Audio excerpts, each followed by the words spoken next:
সালের নতুন বছরের অষ্টম শ্রেণীর ছাত্রছাত্রী বন্ধুরা, আশা করি তোমরা সবাই ভালো আছো। আজ আমরা যে বিষয়টি নিয়ে আলোচনা করব অষ্টম শ্রেণীর সেকেন্ড সামেটিভ অর্থাৎ দ্বিতীয় পর্যায়ক্রমিক মূল্যায়নের বাংলার কোশ্চেন পেপার নিয়ে। দেখো সরাসরি স্ক্রিনে কিন্তু তোমরা অষ্টম শ্রেণীর সেকেন্ড সামেটিভ অর্থাৎ দ্বিতীয় পর্যায়ক্রমিক মূল্যায়নের বাংলার কোশ্চেন পেপারটা দেখতে পাচ্ছ। ফুল মার্কস তোমাদের রয়েছে 25 আর সময় তোমাদের রয়েছে 50 মিনিট।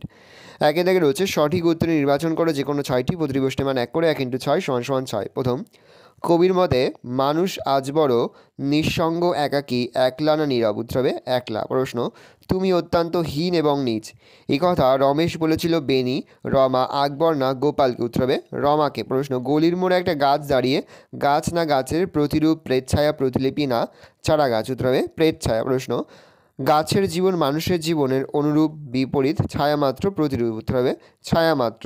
ডাম্বল বইয়ের আলমারি থেকে যে বইগুলি নামিয়েছিল সেগুলো ছিল বুকুর বাবার, মায়ের, সেজো কাকার না ঠাকুমার? উত্তর হবে সেজো কাকার। প্রশ্ন, পাড়াগার দুপর ভালোবাসি কবিতাটি জীবনানন্দের ধূসর পাণ্ডুলিপি, বনলতা সেন, রূপসী বাংলা, মহাপৃথিবী কাব্যগ্রন্থের অন্তর্গত? উত্তর হবে রূপসী বাংলা। প্রশ্ন, নাটোরের মহারাজের নাম ছিল জগদীশ প্রধান, জগনীন্দ্রনাথ, জগন্নাথ, জগৎবন্ধু? উত্তর হবে জগনীন্দ্রনাথ। প্রশ্ন, গড়াই নদীর তীরে কুটির খানিরে লতা পাতা ফুল জড়িয়ে মায়ায় আদরে সাদরে রয়েছে ঘিরে? উত্তর হবে মায়ায়।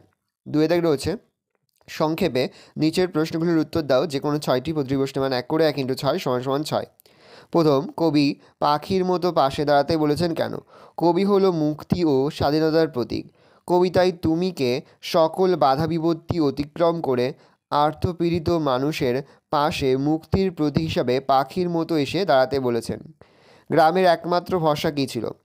100 বিঘার মাঠটাই গ্রামের একমাত্র ভরসা ছিল, কারণ গ্রামের সমস্ত চাষিদের কিছু কিছু জমি তাতে ছিল। আমি নেমে পড়লুম তাড়াতাড়ি। কবি তাড়াতাড়ি নেমে পড়লেন কেন? গাড়ি চাপা পড়া ভিখারির দলা পাকানো লাশের রক্ত যাতে কবির জামা কাপড়ে না লাগে সেজন্য কবি তাড়াতাড়ি ট্যাক্সি থেকে নেমে পড়লেন। বৃক্ষ শিশু নিরাপদে নিদ্রা যায়। বৃক্ষ শিশু কোথায় নিদ্রা যায়? বীজের ওপর থাকা কঠিন ঢাকনার মধ্যে বৃক্ষ শিশু নিরাপদে নিদ্রা যায়। বুকুর মার কি কেনা ছিল? বুকুর মার বিকেলের শোয়ের সিনেমার টিকিট কেনা ছিল। সারাঘাট থেকে লেখক ও তার সঙ্গীরা কোন নদীতে স্টিমার চড়েছিল? লেখক অবনীন্দ্রনাথ ঠাকুর ও তার স্ত্রী সঙ্গীরা সারাঘাট থেকে পদ্মা নদীতে স্টিমারে চড়েছিল। বাড়িটিকে ভালোবেসে কারা বেড়াতে এলে কিছুক্ষণ থেমে রয়? সকাল ও সন্ধ্যার রঙিন মেঘেরা বেড়াতে এলে বাড়িটিকে ভালোবেসে সেখানেই কিছুক্ষণ থেমে থাকে। নির্দেশ অনুযায়ী বাক্য পরিবর্তন করো। সেইটার দরজা বন্ধ না সূচক বাক্যে? সেইটার দরজা খোলা ছিল না। নির্দেশ অনুযায়ী বাক্য পরিবর্তন করো। ফুলবাগানের মোড় পর্যন্ত এগিয়ে দেখল নীলু না সূচক বাক্যে? ফুলবাগানের মোড় ছাড়িয়ে আর এগিয়ে দেখল না নীলু। তিনি তাকে রয়েছে নিচে যে কোনো একটি প্রশ্নের উত্তর দাও। প্রশ্নের মান 3। 20 জন কৃষক রমেশের কাছে এসে কেঁদে পড়ল কেন? উত্তর লিখবে। শরৎচন্দ্র চট্টোপাধ্যায়ের পল্লী সমাজ গল্পে গ্রামের 100 বিঘা জমির মাঠটা চাষিদের একমাত্র ভরসা, কারণ সেই মাঠেই সকলের কিছু করে জমি রয়েছে। এবারের দুদিনের অবিরাম বৃষ্টিতে সেই মাঠ ডুবে গিয়ে ধান নষ্ট হওয়ার উপক্রম হয়েছে। মাঠের পূর্বধারে খুব বড় সরকারি বাঁধ, পূর্ব পশ্চিম প্রান্তে গ্রাম উঁচু, এ কেবল নিচু দক্ষিণ দিকের বাঁধটা ঘোষাল ও মুখুজ্যেদের। চাষিরা জমিদার বেনি ঘোষালের কাছে গিয়ে বাঁধ কেটে জল বের করার আবেদন জানায়, কিন্তু বছরে 200 টাকার মাছ বিক্রি হয় বলে বেনি তাদের কথায় কর্ণপাত না করে তাড়িয়ে দিয়েছে।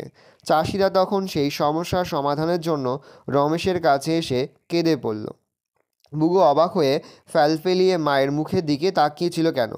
আশাপূর্ণা দেবী রচিত কী করে বুঝবো গল্পে উত্তরপাড়া থেকে নির্মলার ভবানীপুরের বাড়িতে তার পাতানো বেনুমাসি ছেনুমাসি ও বেনুমাসির ছেলে ডাম্বল বেড়াতে এসেছে। নির্মলার ছেলে বুকু গিয়ে মাকে সেই খবর দিতে নির্মলা এইভাবে অসময়ে বাড়িতে লোকজনের বেড়াতে আসা ভালোভাবে নিতে পারেন না, এই বলে ফেলেন। বাবারে শুনে গা জ্বলে গেল। অথচ নির্মলা যখন বেনুমাসি আর ছেনুমাসির সামনে আসে তখন বলতে থাকেন যে তার ভাগ্য খুব ভালো যে এতদিন পরে ছেনুমাসি বেনুমাসি তাদের বাড়িতে এসেছে। এতদিন পরে দেখা হওয়ায় নির্মলা খুবই আনন্দ হচ্ছে। মায়ের এই সম্পূর্ণ উল্টো দুধরনের আচরণ দেখে বুকু অবাক হয়ে মায়ের মুখের দিকে তাকিয়েছিল।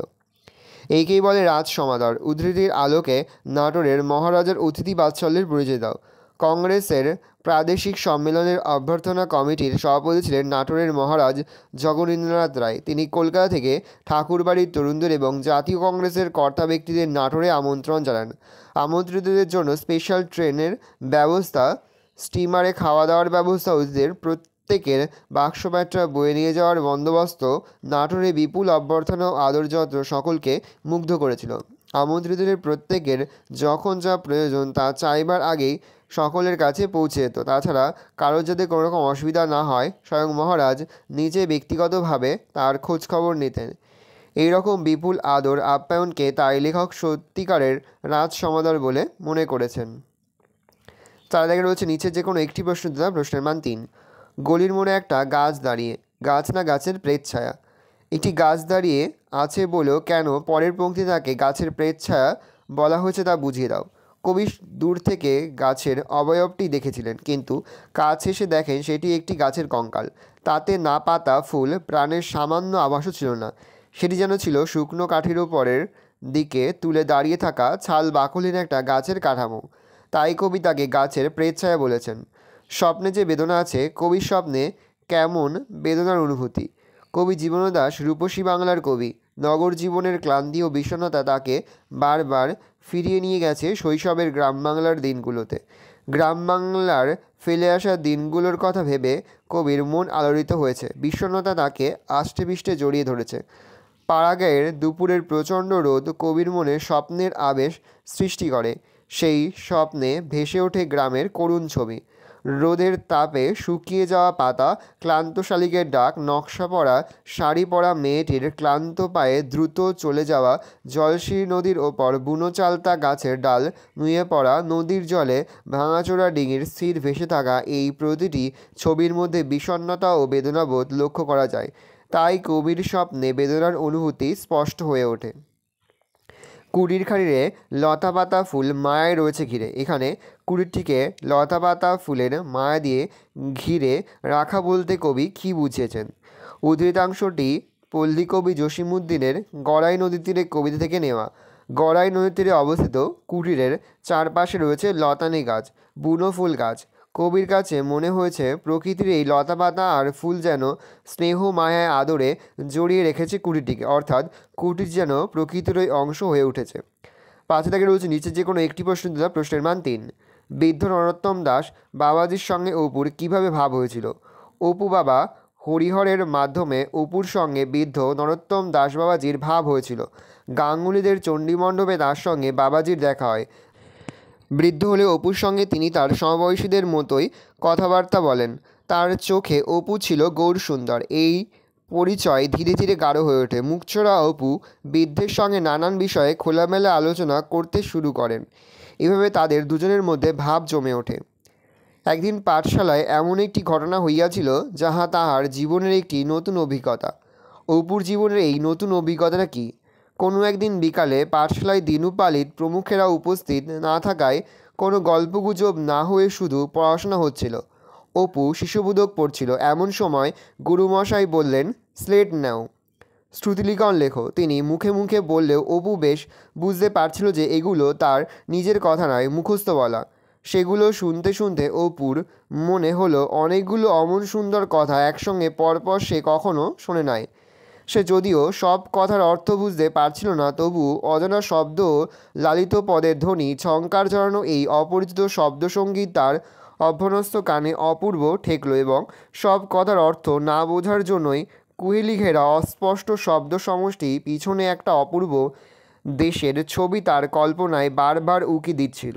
পাঠশালার এই দিনটি তার জীবনে এক নতুন অভিজ্ঞতার সঞ্চয় ঘটিয়েছিল।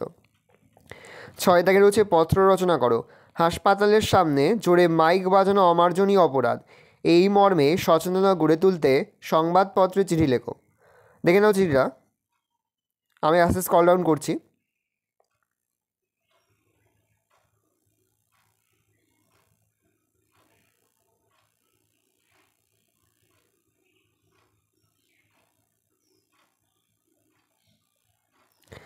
পরের চিঠি রয়েছে, তোমার অঞ্চলে যত্রতত্র আবর্জনা স্তূপ। সংশ্লিষ্ট কর্তৃপক্ষের দৃষ্টি আকর্ষণ করে একটি বহুল প্রচলিত সংবাদপত্রের সম্পাদককে চিঠি পাঠাও। ভালো করে দেখে নাও।